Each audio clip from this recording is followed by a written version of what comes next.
Let's dive in. Joining me on the line, he is a man of the world and of the trailer park, ladies and gentlemen. Comedian Dusty Slay's on the line. Hey, Dusty, how you doing? All right, we're having a good time. I feel great. I'm pumped to be here. So what's new in Dusty Slay world? New year, new tour, all that kind of stuff, right? Oh yeah, my schedule's full. I have a Netflix special out now.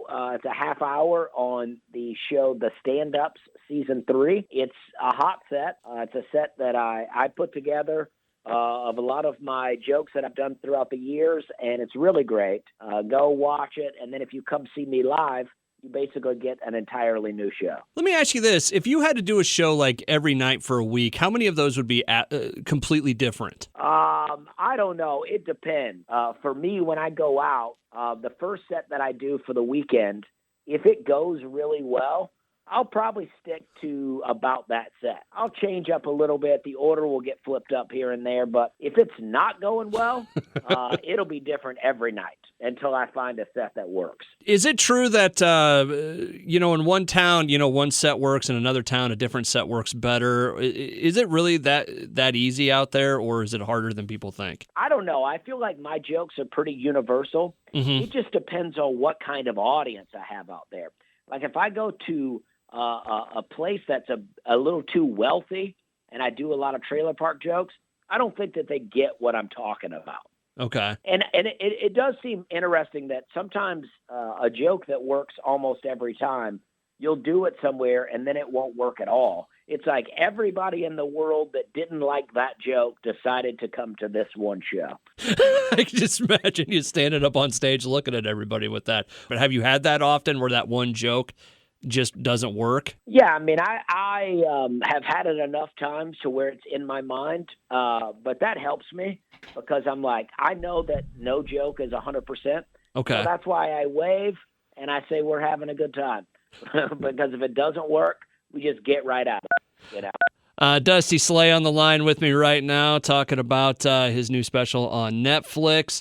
Also going to be coming to town later on this year. How are crowds in Iowa? Do you have, I guess my question is, when you come to Iowa, do you have an image of your mind of what you're going to expect from the crowd? Well, I think I've mainly done the Des Moines Funny Bone. Okay. So I'm just used to that audience. I did open for the band Alabama once in Iowa at an arena, and it was really great. A lady came up to me after the show and asked me, had I ever milked a cow? And I said no, and then she asked me, did I want to? Did you take her up on it? No, I did not. No, I wish that I would have. I grew up on a farm. My parents are divorced. I grew up on a farm and a trailer park, but we never milked cows. We didn't have those kind of cows. Okay. What was it? What kind of farm was it? Now you're touching on this. Now I'm curious. Oh yeah. Well, my dad has beef cows. Oh, okay. Angus. Okay. Cool. Yeah. Nice. So we had a few horses, whatnot, but mainly cows. We had a donkey for a while that chased a cow through a fence, so we got rid of that. It is funny when you get into some of the farming stories. It's like, wow, how did you make that up? There's no way that could possibly happen like that. My dad has lots of farming stories. He grew up milking cows and, with an outhouse. I mean, they were in Alabama in the 50s, so I'm assuming some people had running water, but he did not. Or I don't know what you call a toilet, but plumbing, indoor plumbing. Yeah. There you go. Dusty Slay on the line with me right now. What else is coming up for you this year, Dusty? I mean, we're kind of getting out of the COVID stuff where it seems like people are touring more. Is that the main thing this year, or do you got other stuff coming up? Well, that's always what I want to be doing. I just want to be touring. I just want, the Netflix to go well enough that people see that and that encourage them to come see me. My calendar is full. I am all over the place. I'll be at the Iowa State Fair later in the year with John Crist. Oh, cool. So that'll be an exciting show. He lives in Nashville too, and so that'll be fun to go do that. Yeah, I mean, my goal is always just to tour. I love to just go out and do comedy. What was it the first time they asked you to play at the Grand Ole Opry? Oh, I mean, it just blew my mind. I was so excited to do it. I can only compare the feeling comedy-wise to the first time doing The Tonight Show. My body had a bit of a buzz after doing it, and I just couldn't sleep. I just felt so good. Who told you that you were going to be doing, or asked you, I should ask? Well, my manager told me. My manager's great, and she just hooks it up. I mean, she just goes, "Hey, I got you at the Grand Ole Opry," and I just was just blown away because I had not even asked her. I wanted to do it, but I had not asked her, and she just made it happen. Oh, that's amazing. Was that ever in the realm of possibility in your mind that you might do a show at the Grand Ole Opry? I mean, I don't guess anything is out of the realm of possibility, but yeah, as a person who doesn't play any instruments or sing well enough for anyone to want to hear, I never thought I would do it. Tell me about the experience of showing up at the Grand Ole Opry that first day. Well, the day I did it, they had these things called My Opry Debut. So when I showed up there, they filmed a little mini documentary about my first time on the Opry. And it used to be on YouTube, but now they took it off to play on the Circle network that they have. And so it airs there sometimes. But so it was so great. It was exciting. I had cameras following me around. John Conley, one of my favorite country musicians, was there. I got to meet him, but just the whole atmosphere of the Opry is just so fun. This is going to be a really weird question, but how early did you get there that day?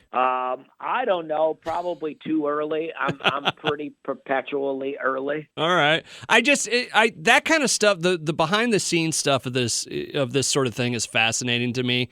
Okay, I'm showing up at the Grand Ole Opry. I'm early. I got to do this. I got cameras following me. I don't know why. I just think that stuff's fascinating. Well, I mean, for me, I just love country music. I feel like a good country song can have you reminiscent about times you never had. Yeah. Like I never went to the lake growing up. My family wasn't like a lake family, but I hear a country song about the lake. I'm like, yeah, I remember that. And I love it. I love, I feel like country is the one genre of music people tell you they don't like, even when you didn't ask, Yeah. They're like, hey, what kind of music you like? Everything but country. I'm like, oh, okay, big polka fan, I guess. It is weird. You know what? I've never noticed that before, but you're right. It is that. That's the one they put out there. See, I love classic rock too, but I like classic rock, I think, because that's about as close as you can get to country without being country. Yeah, you're not wrong. I mean, you think about some of the Seeger stuff and some of the 70s stuff especially, yeah. Oh, yeah. I mean, absolutely. I guess we're getting classic rock now is probably the 90s, huh? You know what? We've had that argument in our building before because I'm 41 now, and so classic rock to me is a little bit different than what it is to like my GM. We get to that argument a lot where, yeah, you get it. Dusty Slay is on the line with me right now, so I got the tour coming up. How does the Netflix special thing work? Do they just come out at you and say, hey, we want to do one, or is this like, hey, we want you to do 3 more after this? Well, that is depending on how well the first one does. If the first one does really well, then they'll have me back for an hour. Perfect. So that's the stand-ups. We want Dusty Slay to do well here. Yeah, so that's why I'm talking to you. I'm hoping that you push that and people go watch it. I would not be talking to you for any other reason. Yeah. But if people do watch it, I'm confident that they're going to like it. If you just like good regular comedy, you're going to enjoy the special. It's very fun, and I just do jokes. I don't get into anything political or anything that's going to upset people. I got a couple of drinking and driving jokes that may upset people, but other than that, it's all good. Perfect. Well, Dusty, we wish you nothing but the best. You're welcome on the show, whatever you want to come. And when you do come to Iowa later on this year, let us know, okay? Yes, absolutely. Thank you for having me.